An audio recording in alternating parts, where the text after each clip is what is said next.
Hello and what is up YouTube? My name is G3Iron and welcome to today's discussion where we are going to be comparing and contrasting 3 of the leading Poison SRS guides that are out in and among, spreading joy and minion delight amongst the Path of Exile player base during the ongoing 320 Forbidden Sanctum League. Today's discussion has been a delight to work on and put together over the last week. I have thoroughly enjoyed taking a look and observing at all of the economics involved, at all of the mechanics involved, at all of the uniques and the rares involved, as well as comparing passive trees. After we compare and contrast these builds, we'll then make some recommendations about how you might benefit from using each of these build guides in the future if you are considering playing Poison SRS during the ongoing 320 Forbidden Sanctum League. The 3 builds that we'll be taking a look at are DS Lily's version of Poison SRS, BalorMage's budget version of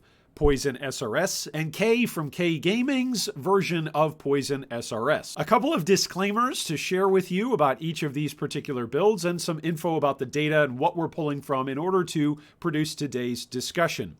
Each of these build guide creators have their own unique video presentations displaying the power and talking through the mechanics of each of their approaches to Poison SRS. So I encourage you, if you'd like further in-depth guides on any of these particular builds in and of themselves, exclusive discussions just to their version of the build, then of course each of those videos are linked down below in the video description. Also, if you'd like to play around in Path of Building for yourself and do some numbers crunching and some numbers comparison for yourself, then each of the recommended Path of Buildings is also linked down below in our video description today. Lastly, as a word of disclaimer and some credit to BalorMage, we are only taking a look at BalorMage's budget version of the build. He's got a high investment version of the build, including a guide as well as a POB that's attached to that is far more aspirational, where you can really sink your teeth and your currency into the build. So for today's discussion, as we compare and contrast, we are just taking a look at his budget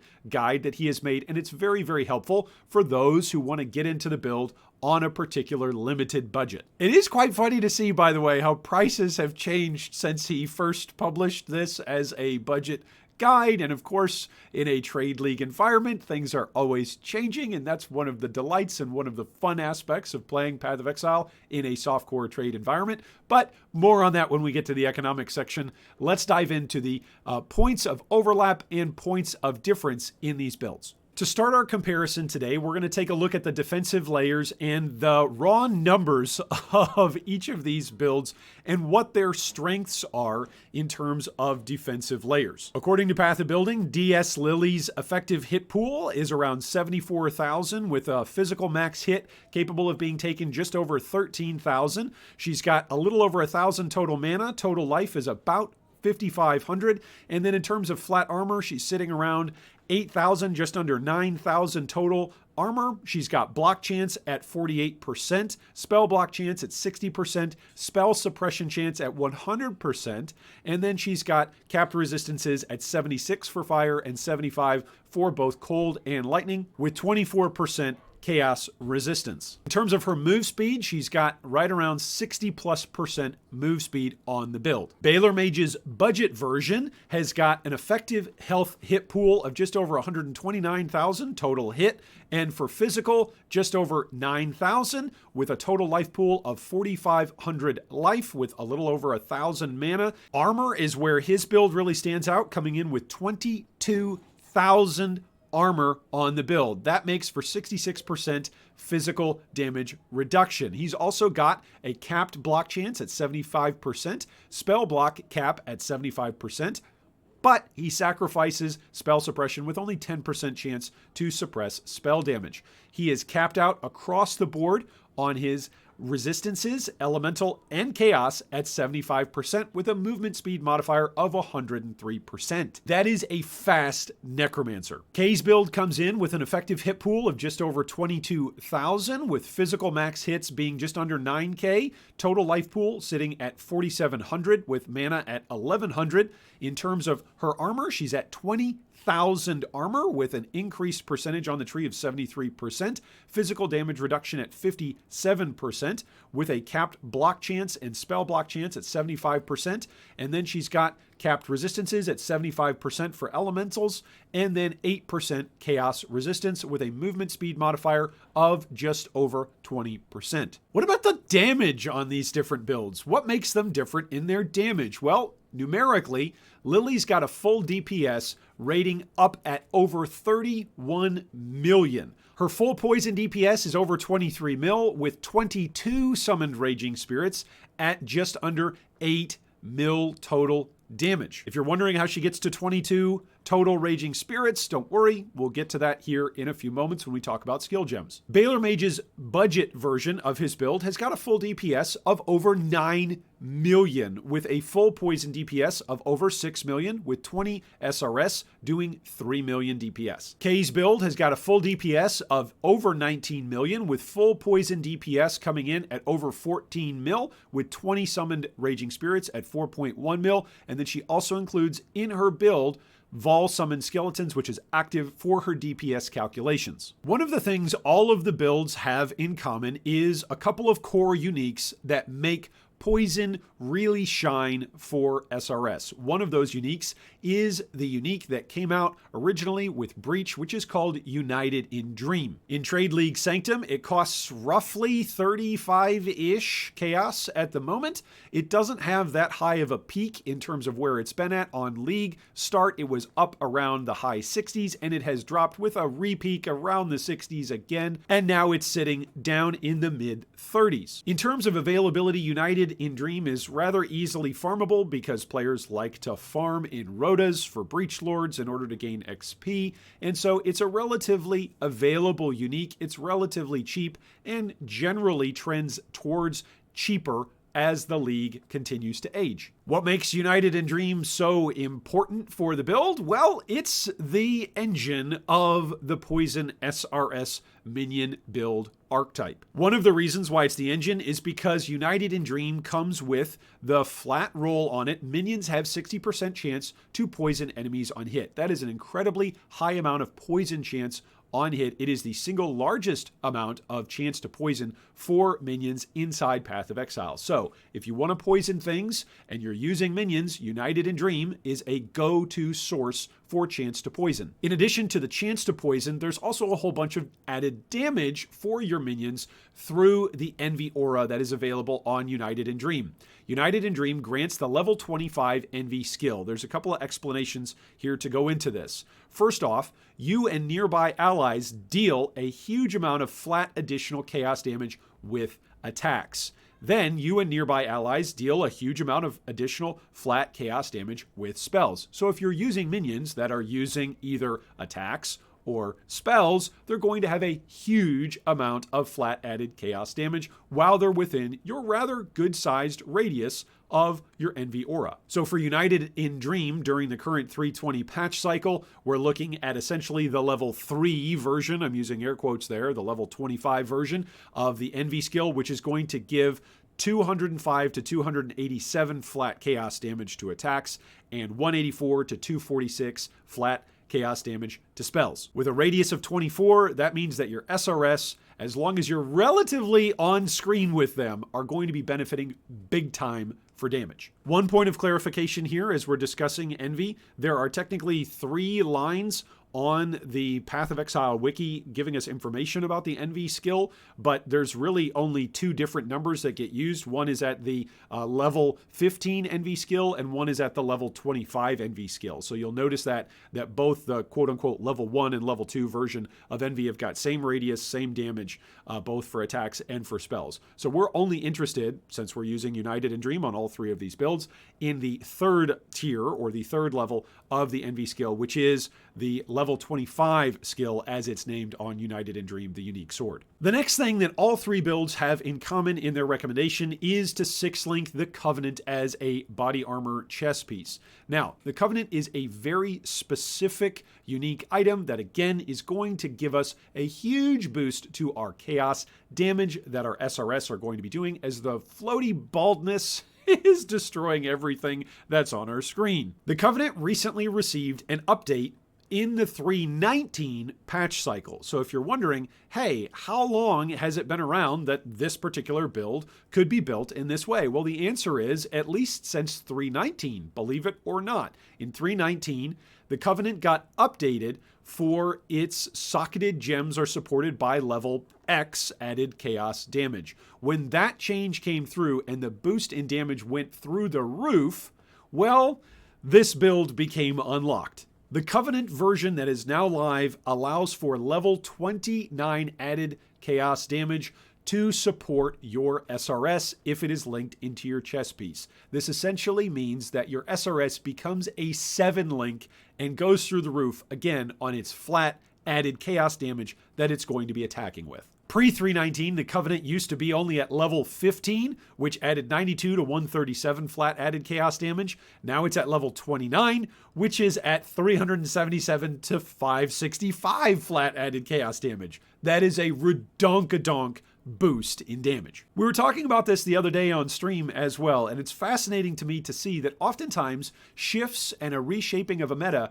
might actually happen not because of patch notes that are immediate or localized to the current ongoing league, but that might actually be 1 or 2 leagues older and players are just now trying out what those particular changes might actually mean for long-tested build archetypes. For instance, a lot of players in the Path of Exile community think of SRS and they think back to days long gone by when SRS was a much more clunky and a much slower skill to use. Gone are those days. Hello zoom mapping, hello endgame bossing, hello poison SRS meta. A third unique that all of these build guide creators recommend and use is Darkness Enthroned. It is a very cheap unique. It is a particular unique that came available during the Abyssal League. It drops and it's got no stats on it other than you can socket 2 Abyssal sockets into the belt, and those socketed jewels then have a 75% increased effect while they are inside your unique belt. The belt only costs 5 chaos. It's cheap, but the effect that it gives, especially for your minions, is very well worth it. In fact, if this was a much more expensive belt, it would still be worth it for this particular build and for scaling up the damage on your SRS. Now, DS, Lily, BalorMage, and K all recommend that you use Darkness Enthroned, and they all recommend that you use Ghastly Eye Jewels slotted into those belt sockets in order to scale up both generally your own life as a defensive layer for both Lily and for K, as well as all 3 players recommending that you scale up your minions, dealing additional chaos damage on these jewels. So United in Dream is the unique sword that is the engine of an SRS poison-based build. But how do we actually scale that poison up? We're getting 60% chance to poison off of United in Dream. How do we grow our chance to poison from there? Well, for Lily, she's using mostly her Ghastly Eye Jewels in order to get over the cap for 100% chance to poison on every single hit for her SRS. For BalorMage's budget version, he's also got chance to poison as a skill gem that is built in onto his active skill choice, so that is a selection that is available. And then for Kay, she's got 2 sources of added chance to poison, and those are both coming off of her various Ghastly Eye Jewels. One of the big differences in all 3 of these builds in the vastly wide-ranging DPS between them, as well as going to be the associated cost between them, is going to be the total Moore multiplier. You can see that each of these players have got over 500% total increased damage off of their minions scaling poison. Lily's got 500% increased, BalorMage has got 582%, and Kay's got 592%.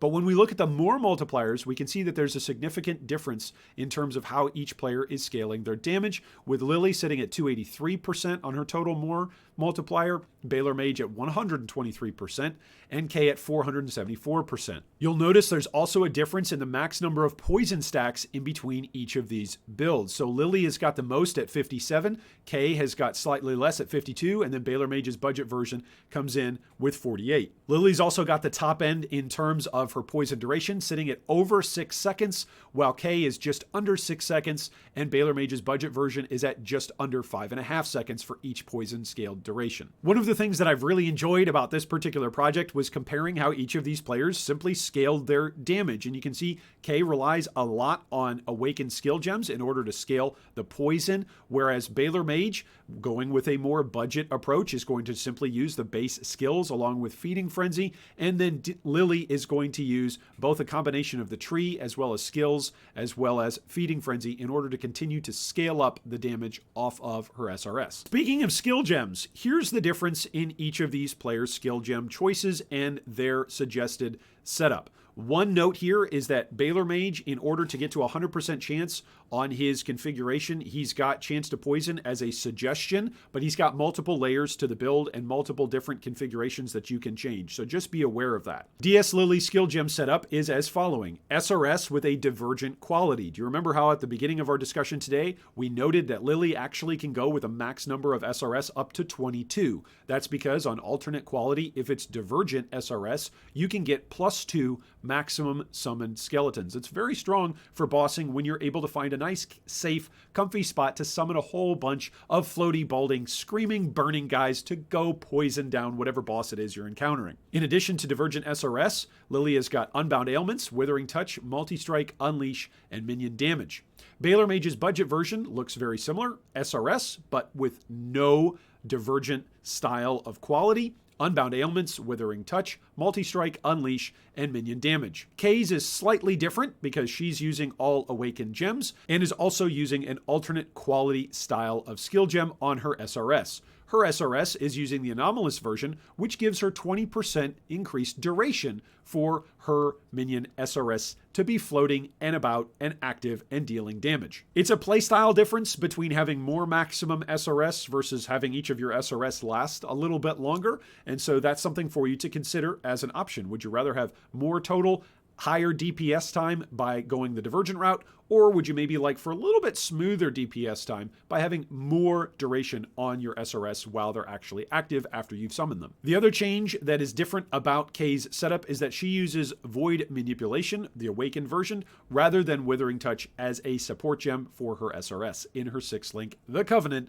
which also, need I remind you, all of these SRS are benefiting from level 29 added chaos damage. So yes, it's a 6th link on the screen, but it's actually a pseudo 7 link with a level 29 supported gem. That's bonkers. Enough about uniques and skill gems. Let's chat about passive trees. Each of these players have got very interesting and slightly different passive trees. One of the things that you can in general say about each of them is that generally DS Lily and BalorMage are a little bit wider in their passive tree. They both reach for either side of the passive tree, dipping into both the Shadow and Witch area as well as the Templar and Witch area, whereas Kay pretty much stays over in the Witch and Templar side of the tree. While all three of the builds share some similar pathing to get to specific spots, I thought it would be helpful to actually point out which of the key nodes each of these builds decides to emphasize, and it reveals some of the defensive and offensive mechanics that each of the players values in the passive tree and how they are forming their particular version of Poison SRS. So all three build guides scale up heavily with Aura Effect, and that's done with Sovereignty and Devotion. Both DS Lily and BalorMage use Sacrifice. Kay chooses not to use Sacrifice, not necessarily needing all of that minion life or that minion regeneration. All three builds grab Grave Pact, Enduring Bond, and Redemption. Lily is unique in how she grabs Redemption because she uses an Anoint in order to secure grabbing Redemption. She just doesn't want to use the passive points to go over and grab it. Otherwise, the tree would be a bit too stretched. She wouldn't be able to get there. Both DS Lily and BalorMage use Influence, but Kay does not use Influence, whereas BalorMage and Kay both use Sanctuary, but DS Lily doesn't. All three builds use Safeguard, and again, we're starting to see how each of these builds shapes up its defensive layers, whether or not they're emphasizing armor, whether or not they're emphasizing block, whether or not they're emphasizing spell suppression as an additional layer of defensive mechanics. There are a couple of different distinguishing remarks to be made about the Ascendancy choices each of the players made in their respective build guides. DS Lily decides to go with Plaguebringer rather than going with Bone Barrier, which is what the budget guide recommended by BalorMage suggests. Again, we see a difference in the way how the players are choosing to interact with their defensive mechanics and their defensive layers. One choosing to go with a bit more reliable physical damage reduction, and the other going with a generic decrease in damage that they're going to take. Of course, the added bonus of going with the plague option rather than the bone barrier option is not only do nearby enemies deal less damage, but also it acts as a more multiplier for you and for your allies. So there's some mixture of both offense and defense by going with Plague Bearer rather than with Bone Barrier. So by choosing to go with Plague Bearer rather than Bone Barrier, there is some additional layer of both offensive and defensive ability for your build, whereas when you just go Bone Barrier, you're primarily doing that as a defensive option. By the way, I go away for a year and they murder the Necromancer's +2 levels to all minion gems. Like, what the heck happened with that? But I'll save that complaint for another day. The other big difference to note here, and again, I just need to recommend if you want more details on this to go take a look at Kay's particular build and pull apart the path of building that is available for you down below in the video description, is that she chooses to go Occultist. This also explains one of the reasons why she went Void Manipulation support on her skill gem choice rather than Withering Touch, with both BalorMage and DS Lily recommending going with Withering Touch.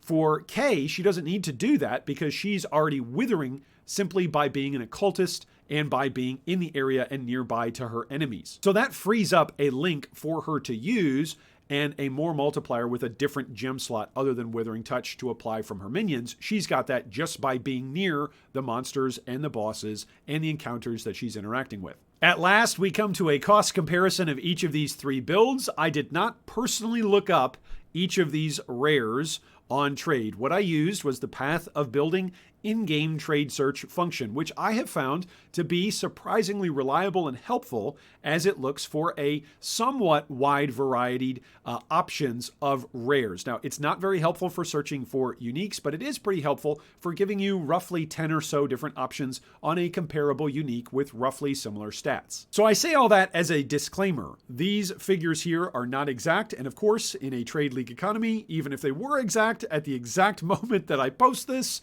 of course, depending on who's online and who's not online and what sort of changes take place in the league and in the meta and in the economy, of course, prices can always fluctuate. With all that being said, thanks to Path of Building's in-game featured ability to search, what we have found is that the most expensive build that we've taken a look at here today and compared is, of course, DS Lily's, coming in with over a cost of more than 127 divines based off of the items that we were pricing out. Now, this is going to be much, much more than 127 divines simply because this is just searching for the rares. Now, in this particular in-app function, trade search function that's there in Path of Building, you do not have the ability to trade search for the automated jewels that are inside Darkness Enthroned. Those sockets simply don't exist. I'm not sure why. Hopefully that'll get improved over time with the Path of Building community as they continue to add features. But that essentially means that two very expensive and highly prioritized ghastly jewels that really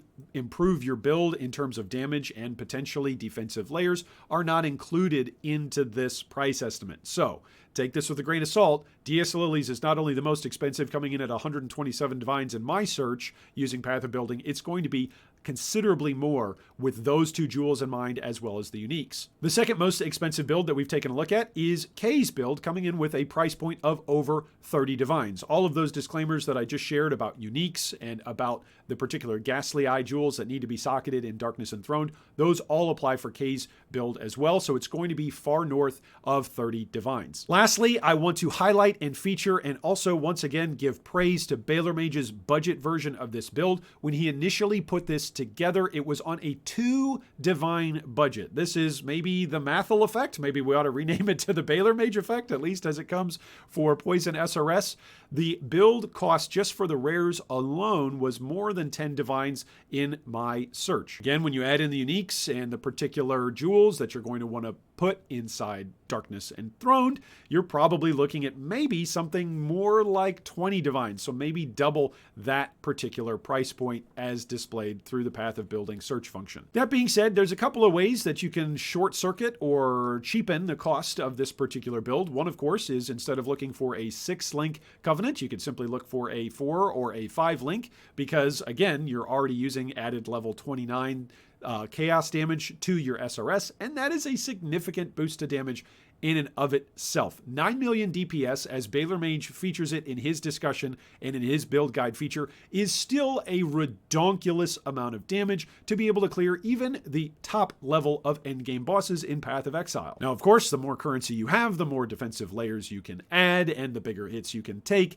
and the more mistakes you can make as you're playing along the way. So don't hear what I'm not saying, as I always have to tell my children. There are some things in life that do scale with currency, and sometimes you can afford to make more mistakes if you can afford the price that comes along with that. If you are new to using SRS, maybe you're new to Path of Exile over the last few years, maybe you've never used the beautiful, glorious, homing, damage-seeking ability that is the Minion, the temporary Minion of SRS. Well, if you're new to PoE, or you're new to the Minion archetype, or you're new to Poison SRS, I would recommend that you follow BalorMage at first. If you're just starting out and looking for budget options, his particular path of building is very, very helpful in that he's got several different searches already built into the notes section of the path of building. So I highly recommend you check out BalorMage's build if you are getting started. If it's not going to be a build guide that you're going to necessarily copy and paste exactly, it is going to give you a very strong template